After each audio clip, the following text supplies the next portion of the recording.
میاں محمد بخش رحمۃ اللہ تعالی علیہ، مجھے اب شعر صحیح یاد نہیں، کوئی کوتاہی ہو سکتی ہے اس میں۔ آپ فرماتے ہیں مرشد دے دروازے اتے محکم لائیے چونکا، نویں نویں نہ یار بنائیے وان کمینے لوکاں۔ اگر حضرت ہم بھی در رسول اللہ پر ایک دفعہ پیرا دے لیں نا تو پھر وہ اتنا نوازیں گے کہ کسی در کی ضرورت نہیں رہے، کسی در کی ضرورت نہیں۔ لیکن ہمیں بھی عادت پڑ چکی ہے حضرت لور لور پھرنے کی، کبھی وہاں کبھی وہاں، اور اعلیٰ حضرت نے تو پھر بات ہی ختم کر دی۔ آپ فرماتے ہیں جو تیرے در سے یار پھرتے ہیں در بدر یوں ہی خار پھرتے ہیں۔ اس لیے حضرت اللہ سے در مصطفیٰ علیہ الصلوۃ والسلام پر استقامت مانگو۔ سارے دروں سے جان چھوٹ گئے، سارے دروں سے، بلکہ اللہ تمہیں ایک ایسا در عطا کر دے گا کہ لوگ بھی آ کر تمہارے در پر سے حضور کی عطا کی ہوئی خیرات لے کر جایا کریں۔ لیکن پہلے حضرت یہ در چھوڑنے پڑیں گے، در چھوڑنے۔ کرو مدح اہل دول رضا، در چھوڑے نا سارے، کرو مدح اہل دول رضا، پڑے اس بلا میں میری بلا، میں گدا ہوں اپنے کریم کا میرا دین پارائے گا، مانگت کولو منگن والا ہمیشہ دیندہ خالی، اس کی دینا دان محمد جڑا آپ سوال۔ اور قربان جاؤں حضرت منگتوں کو سلطان بنایا میرے کملی والے نے، جب اپنا دربار سجایا میرے کملی والے، دل جس سے زندہ ہے وہ تمنا تم ہی تو ہو، ہم جس میں بس رہے ہیں وہ دنیا تم ہی تو ہو، سب کچھ تمہارے واسطے پیدا کیا گیا، سب غایتوں کی غایت اولا تم ہی تو ہو۔ جنہوں نے حضرت سارے دڑوں سے منہ موڑ کے در رسول اللہ علیہ الصلوۃ والسلام پر لو لگائی نا، تو پھر ذرا نعرہ تو سنو کہتے کیا ہے؟ کہتے ہیں کچھ نہیں مانگتا شاہوں سے یہ شیدا تیرا۔ ہماری تو دن رات کوشش یہ ہے نا حضرت کسی پیسے والے بندے سے تعلقات استوار ہو جائیں، کسی عہدے والے بندے سے ہمارا بھی یارانہ لگ جائے، لیکن وہ کیا کہتے ہیں؟ کچھ نہیں مانگتا شاہوں سے یہ شیدا تیرا، اس کی دولت ہے فقط نقش کفے پا تیرا۔ کئی بار میں نے بات سنائی، لیکن مزہ تو تب ہے حضرت جب بات دل میں اتر جائے گی اور خود پر طاری ہو جائے گی۔ مولانا سید منظور احمد شاہ صاحب اب بھی حیات ہیں، صحیح بات۔ آپ کی شورۂ آفاق تصنیف مدینۃ الرسول صلی اللہ علیہ وسلم صدارتی ایوارڈ یافتہ کتاب ہے، کیونکہ حضرت نے اپنی زندگی کے بڑے زیادہ ایام مدینہ طیبہ میں گزارے، اور یہاں تو حضرت آج عاشق مدینہ لفظ بڑا سستا ہو گیا ہے، ہم کسی کی جیب سے 1000 روپے کا نوٹ نکلوانے کے لیے اس پہ بھی لگا دیتے ہیں عاشق مدینہ۔ میں نے جو پڑھا نا حضرت کی حیات کو تو پھر مجھے بھی کچھ اندازہ ہوا کہ عاشق مدینہ کہتے کس کو ہیں۔ جب پچھلی بار اللہ جل شانہ نے کرم نوازی فرمائی نا تو میں نے آگے بھی بات سنائی ہے آپ کو، وہاں موجود تھے بابا جی اسحاق رحمۃ اللہ تعالی علیہ، وصال ہو گئے، تو ایک دن شب مدینہ تھی، ان کی خدمت میں حاضر تھے تو رو پڑے، ہمارے پاکستانیوں کے لیے کہنے لگے، رو پڑے، کہنے لگے یار منوینا نے بھی سمجھ نہیں آتی۔ میں حضرت کی ہے، کہنے لگے جب پاکستان ہوتے ہیں نا تو دعائیں کرتے ہیں یا رسول اللہ ہمیں بھی مدینے بلا لیجیے، اور جب حضور مدینہ بلاتے ہیں تو پھر ہوٹل کی جان ہی نہیں چھوڑتے، اور جنہوں نے بلایا ہے آ کر وقت ان کے قدموں میں گزارو حضرت۔ عاشق مدینہ کہلوانا کو چھوٹی بات ہے۔ شاہ صاحب اس میں لکھتے ہیں کہ مجھے مدینہ سے پاکستان کسی وجہ سے آنا پڑ گیا، اور یہ بھی میرے علم میں تھا کہ اس دفعہ مدینہ سے جدائی کا جو دورانیہ ہے وہ بڑا طویل ہو جائے گا، اور یہ فکر مجھے کھائے جا رہی تھی کہ پاکستان میں جا کر کیسے نہیں لگے گا مدینہ پاک کے بغیر۔ تو اب تو حضرت سائنس بڑی ترقی کر گئی، بڑی ٹیکنالوجی آ گئی، وہ جو دور ہے شاہ صاحب فرماتے ہیں کہ وہ دور آڈیو کیسٹ کا دور تھا۔ میں نے ٹیپ خریدی، اس میں کیسٹ ڈالی، ریکارڈنگ کا بٹن آن کیا اور مدینہ طیبہ کی گلیوں میں گھومنا شروع کر دیا۔ مدینہ کے جو لوگ تھے ان کی آواز ریکارڈ کرنا شروع کر دی۔ اگر کسی درخت کے پاس سے گزرتا تو درخت پر بیٹھے پرندوں کی آواز ریکارڈ کرنا شروع کر دیتا۔ اور مطمع نظر یہ تھا کہ جب پاکستان جاؤں گا نا تو جب مدینہ طیبہ کی یاد ستائے گی تو میں اس کیسٹ کو آن کر کے مدینہ والوں کی آواز سن کے اپنے دل کی پیاس کو بجھا لیا کروں گا۔ اس کو کہتے ہیں عاشق مدینہ۔ تو کہتے ہیں میں گراؤنڈ کے پاس سے گزرا تو وہاں بچے فٹ بال کھیل رہے تھے۔ یہ تو ہو نہیں سکتا کہ آپ فٹ بال کھیلیں اور آپ کی آوازیں بلند نہ ہوں۔ وہ بچے بلند آواز سے ایک دوسرے کو مخاطب بھی کر رہے تھے۔ کہتے میں ایک پتھر پر بیٹھ گیا، ہاتھ میں ٹیپ ریکارڈر ہے، آواز ریکارڈ کر رہا ہوں اور آنکھوں سے اشکوں کی ایک قطار جاری و ساری ہے۔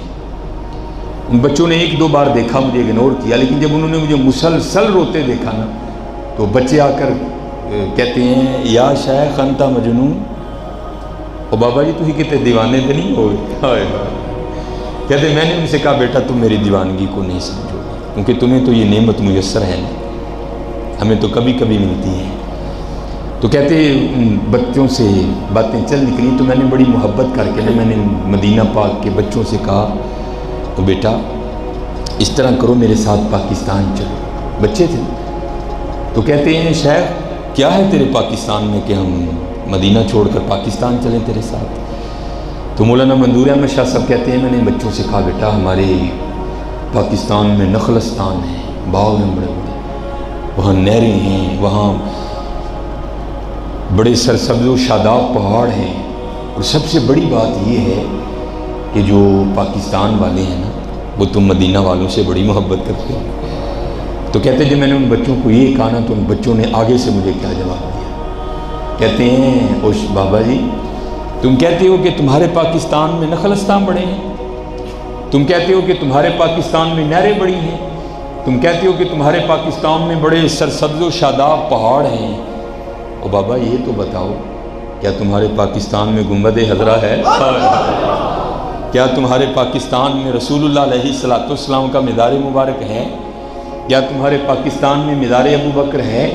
کیا تمہارے پاکستان میں مزار عمر فاروق ہے؟ کیا تمہارے پاکستان میں جنت البقیع شریف ہے؟ کیا تمہارے پاکستان میں احد شریف ہے؟ آپ فرماتے ہیں میں نے ان کو سینے سے لگایا اور میں نے کہا پتر یہ نعمت تو مدینہ والوں کے علاوہ پوری کائنات کو بھی کہیں میسر نہیں ہے، یہ ہے حضرت عاشق مدینہ۔ جیسے میں نے کہا نا ابھی مرشد دے دروازے اتے موکم لائیے چوکا، نویں نویں نہ یار بنائیے بام کمینیاں لوکا، نہ بناؤ حضرت نہ بناؤ، اللہ اور اللہ کے رسول سے لو لگاؤ، پھر دیکھو وہ تمہیں ہر ایک سے بے نیاز کر دے گا، نہیں سنتا ہی نہیں مانگنے والا تیرا۔ تو حضرت اس میں لکھتے ہیں 4 منٹ رہ گئے کہ آپ کے کوئی مرید حاجی اسماعیل کہتے ہیں انہوں نے مجھے یہ بیان کیا کہ پاکستان سے کوئی بیوروکریٹ لیول کی شخصیت حج کی سعادت حاصل کرنے کے لیے مدینہ پاک آئی، تو کیونکہ وہاں 9 دن گزارنے ہوتے ہیں، انہوں نے جو اپنا ہوٹل تھا نا وہ بھی بالکل مسجد نبوی شریف کے قریب ہی لیا۔ تو کہتے ہیں ایک دن اس طرح ہوا کہ ہوٹل کا دروازہ کھلا تھا تو اندر نہ کوئی بلی آ گئی، اور وہ عام بلی نہیں تھی، وہ مدینہ طیبہ کی بلی تھی، کیونکہ جیسے میں نے کہا نا ہر ایک کو ہر ایک چیز کی قدر تو نہیں ہوتی ہے، سونے کی قدر تو سنیارے کو ہے، ہمیں کیا قدر ہے۔ وہ کہتے ہیں انہوں نے بلی سے بڑی محبت کی، اس وقت جو کچھ تھا نا اس کو پیش کر دیا، اس نے بھی قبول کیا۔ وہ تھوڑی دیر گزرنے کے بعد دوبارہ آ گئی، پھر آ گئی، پھر آ گئی۔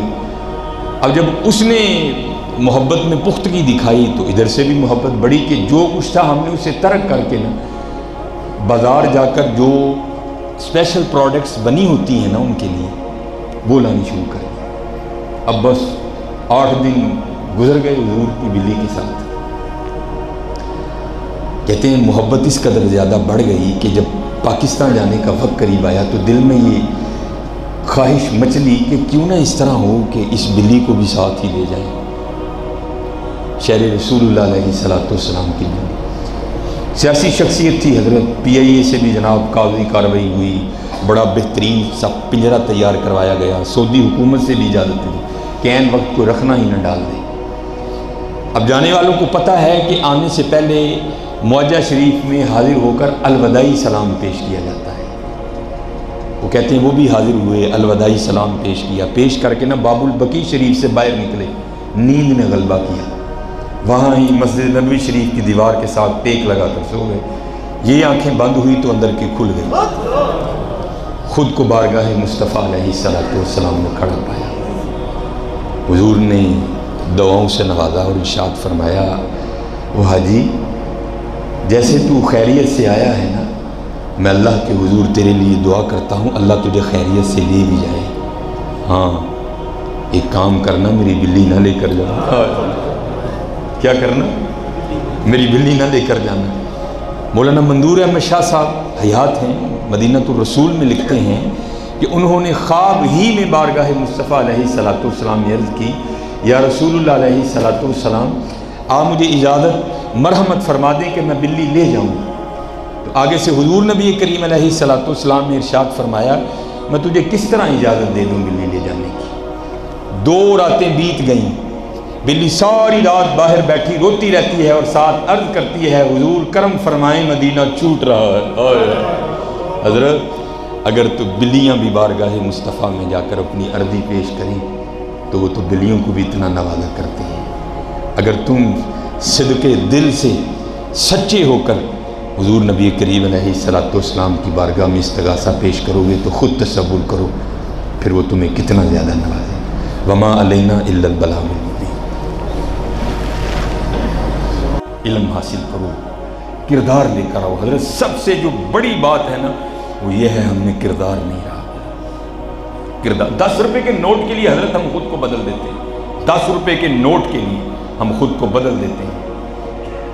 یہ حضرت عمرو بن عاص رضی اللہ تعالیٰ عنہ، حضرت عمرو بن عاص اس وقت کی 2 حضرت سپر پاور، 3 ایران، روم، مصر، 3 سپر پاور، اور ان چند لوگوں نے حضرت سپر پاور کو دھول چٹا کے رکھ دیا۔ کبھی بھی ہتھیاروں سے جنگیں نہیں لڑی جاتی، جنگیں حضرت جذبے سے لڑی جاتی ہیں، جذبے سے۔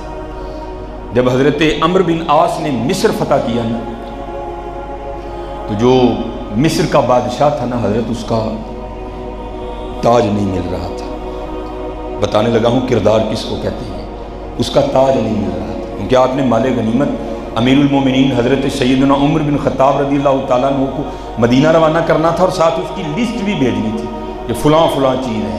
اب بادشاہ کا تاج نہیں مل رہا تھا اور آپ بڑے پریشان تھے کہ اگر تاج نہیں ملے گا حضرت عمر پوچھیں گے تو کیا جواب دوں گا۔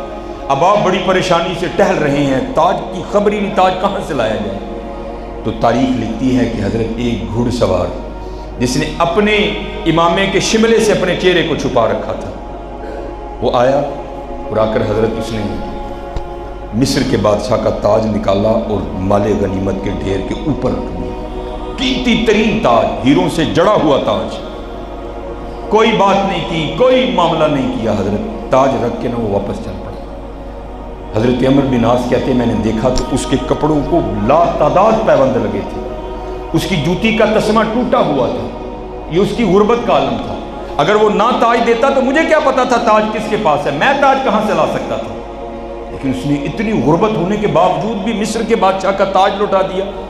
فرماتے جب وہ تاج رکھ کے جانے لگا نا تو میں نے پیچھے سے اسے پکار کر کہا، اے آنے والے یہ تو بتا تو ہے کون، تیری ہمت پر قربان جاؤں، اگر تو رکھ لیتا تو کسی کو خبر ہی نہیں تھی کہ تاج ہے کہاں۔ تیری بڑی ہمت ہے کہ اتنی غربت، اتنی فقیری ہونے کے باوجود بھی یہ تو تاج واپس لوٹا رہا ہے۔ تو حضرت عمرو بن عاص کہتے ہیں کہ اس نے اپنا چہرہ مجھے نہیں دکھایا کہ وہ کون ہے، اور جواباً مجھے کہتا ہے، اے عمرو میں نے جس اللہ کے لیے اس تاج کو واپس لوٹایا ہے وہ مجھے بھی جانتا ہے، وہ میرے باپ کے نام کو بھی جانتا ہے۔ حضرت انہوں نے کہا رٹے مضبوط اسی 5 روپے خرچ لیے، کہنے سارے شہر سے ڈنڈورا پٹو، میں بھی 5 روپیہ جلا دے رہا دکھا۔ کردار میں مضبوطی لاؤ یار، خدا کا واسطہ۔ پہلے کیا تھا، نیکی کر دریا میں ڈال، اب کیا ہے، نیکی کر فیس بک پہ ڈال۔ حضرت علی، پھر حضرت علی پاک کا تذکرہ، آپ فرماتے ہیں حضور نبی علیہ السلام نے مجھے یمن کا قاضی بنا کر بھیجا۔ میں نے بارگاہ مصطفیٰ علیہ السلام نے عرض کی حضور مجھے تو علم ہی نہیں ہے، آپ مجھے قاضی بنا کر بھیج رہے ہیں، میں فیصلے کیسے کروں گا؟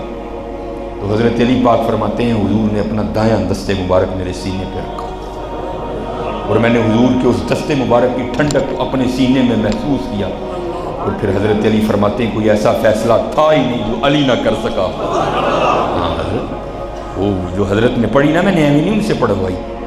اللہ حضرت کیا کہتے ہیں؟ میرا دل بھی چمکا دے اے چمکانے والے، چمک تجھ سے پاتے ہیں سب پانے والے۔ ہاں حضرت ان جملوں کو وظیفہ بنا لو اور روز تسبیح پہ پڑھا کرو حضرت، اور پھر ہوگا کیا؟ جس طرف اٹھ گئی دم میں دم آ گیا۔ بس حضرت اٹھنے کی بات۔ حضرت سیدہ اسما رضی اللہ تعالیٰ عنہ، ام مبارک صرف 6 سال ہے، 6 سال کی بچی ہوتی کیا ہے حضرت؟ جو مرضی اسے ڈرا لے، جو مرضی اس کو دھمکا لے، ڈرا کے دھمکا کے جو مرضی اس سے کروا لو۔ لیکن حضرت یہ عام بچیوں کی بات ہو رہی ہے، وہ حضرت جس کے سینے میں عشق مصطفیٰ کے دیے روشن ہو، حضرت نہ اسے کوئی ڈرا سکتا ہے نہ اسے کوئی دھمکا سکتا ہے۔ جب حضور نبی علیہ السلام نے ہجرت کی نا مکہ مکرمہ سے مدینہ کی طرف، تو حضور نے غار ثور میں قیام فرمایا۔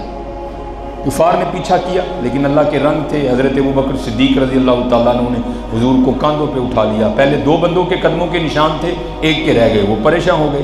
پھر جب آپ نے غار ثور میں جا کر پناہ دی، آپ ٹھہرے غار ثور میں، غار ثور کو شرف بخشا، پناہ کا لفظ بول بیٹھا ہوں میں، غار ثور کو عزت بخشی۔ دیکھو نا، میں حضرت جب پچھلی دفعہ عمرے پہ گیا نا تو اسی غار ثور چلے، تو وہ باہر جو شرطا نیچے کھڑا تھا نا، مجھے کہتا ہے عربی میں، او بھائی کی کرن چلنا تو تے؟ میں پہلے حضور دی محبت کی تو لب کے لیا، پھر تم پتہ چلے گا ہی کی کرن چلے ہیں۔ او بھائی اوپر تو غار ہے، تم غار میں کیا کرنے جا رہے ہو؟ میں حضرت تو صرف غار ہوں نا کہیں کدی بھی نہ جانے، لیکن وہ غار ہی جنہیں حضور دے جس میں تہر دے بوسے لے دے، اسی ان او دے بوسے لین چلے۔ یہ عشق کی باتیں ہیں، تم اس کو نہیں سمجھ سکتے۔ اس نے مجھے کتنا بڑا پمفلٹ دیا، اس کو جا کے پڑھنا، تمہیں پتہ چلے گا یہ بدعت ہے، یہ شرک ہے۔ میں ٹھیک ہے حضرت، امریکہ دے تلوے چمنا شرک کوئی نہیں ہے، غار ثور میں چمنا شرک، اللہ اس مذہب تو میں نے محفوظ رکھا۔ یہ حالات ہیں حضرت ان لوگوں کے۔ وہ آپ نے پناہ لی۔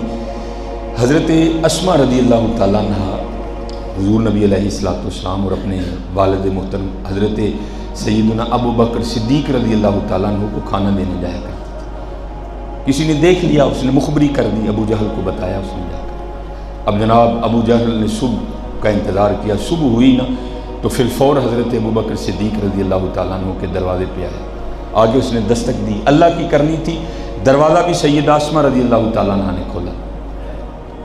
اب روب ڈال کے نا حضرت اسما پہ روب ڈال کے ڈرا کے دھمکا کے آپ کو پوچھتے ہیں اسما بتاؤ کہاں ہے محمد اور ابو بکر صلی اللہ علیہ وآلہ وسلم رضی اللہ تعالیٰ۔ بچی تھی، آپ آگے سے کہتی ہیں مجھے نہیں خبر کہ وہ کہاں ہے۔ اس نے تاریخ لکھتی ہے ابن عساکر، اس نے نہیں دوسری بات پوچھی، اس نے پورے زور سے حضرت اسما رضی اللہ تعالیٰ عنہ کے رخسار پہ تھپڑ دے مارا۔ بچی تھی چھوٹی سی، ابو جہل بڑا قداور کافر تھا خبیث۔ اس کا جب تھپڑ لگانا تو آپ کی جو بالی تھی نا کانوں میں، وہ خالی ٹوٹی نہیں بلکہ ٹوٹ کر وہ آپ کے رخسار میں پیوست ہو گئی، اور تاریخ لکھتی ہے خون کا فوارہ بھی جاری ہوا اور حضرت اسما تھپڑ کے زور سے دور جا کر گری۔ لیکن قربان جاؤں، اقبال نے کہا تھا بے خطر کود پڑا آتش نمرود میں عشق۔ عشق کے تو رنگ ہی حضرت کچھ اور ہے۔ وہ کب ڈرتا ہے مرنے سے حضرت؟ وہ نہیں سولی چڑھنے سے ڈرتا، وہ تو سولی پر چڑھ جانا ترہ امتیاز جانتا ہے۔ آپ کھڑی ہو گئی اور سینہ تان کے جواب دیا، آپ نے فرمایا ابو جہل پہلے تجھ سے جھوٹ بولا، ساری زندگی مجھے اس کا غم رہے گا کیوں جھوٹ بولا، مجھے خدا کی عزت و عظمت کی قسم مجھے پتا ہے حضور کہاں ہے، آج راج پوچھ کے تو بتا۔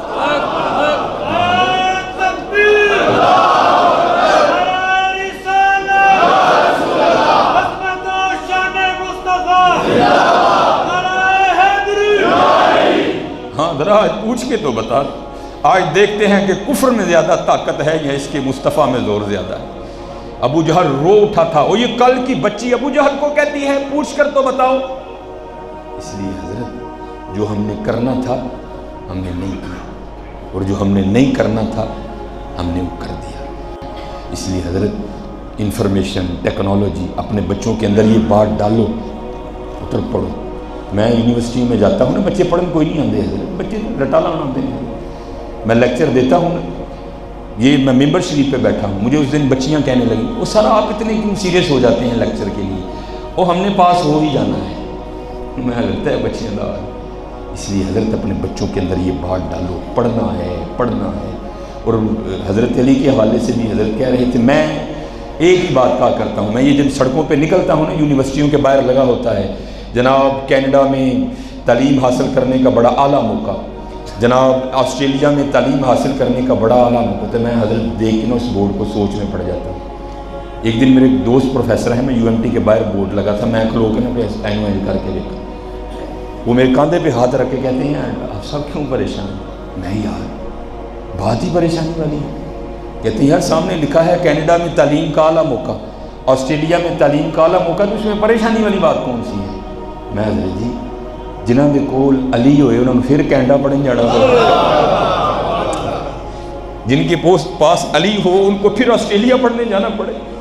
ہونا تو یہ تھا حضرت کینیڈا والے ہمارے پاس پڑھنے آتے ہو، تمہارے پاس علی ہے ہمیں بھی کچھ سکھاؤ، وہ تمہارے پاس علی ہیں ہمیں بھی کچھ سکھاؤ یار۔ لیکن کیا ہوا حضرت، ہم نے اپنا بیڑا غرق کر کے رکھ دیا۔ انا مدینۃ العلم و علی بابو، حضرت تاڑے کل علی ہے، تن کی لوڑ کسے کرنا۔ لیکن بات پھر وہی ہے حضرت، آزاں رہ گئی روح بلالی نہ رہی، فلسفہ رہ گیا تلقین غزالی نہ رہی۔ اس لیے حضرت علم حاصل